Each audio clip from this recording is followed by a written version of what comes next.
In today's video, I'm going to teach you how to create new automation in Wrike. We'll walk through the full process together, step by step, so by the end you'll know exactly where to go and what to click to set up a new automation rule in your workspace. First, make sure you're logged into your Wrike account and you're in your main workspace. Look towards the top left area of your screen, where you usually see your profile information. There should be a small profile icon there, often showing your initials or a simple avatar.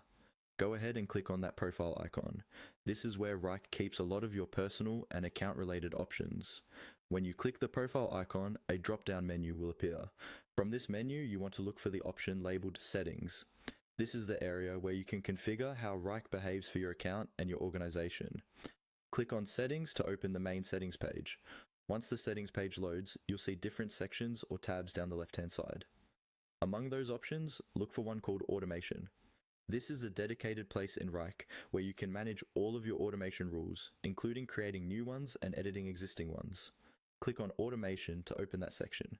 Inside the automation area, you'll see a list of any rules that have already been created for your account, along with controls for managing them. To add something new, look for a button that says Create Automation Rule.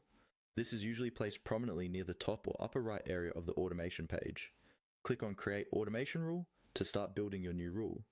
After clicking, Wrike will guide you through the setup using on-screen prompts. Typically, you'll first choose a trigger, which is the event that starts the automation, such as a task status changing or a new item being created. Then you'll define the actions, like assigning a task, updating a field, or sending a notification.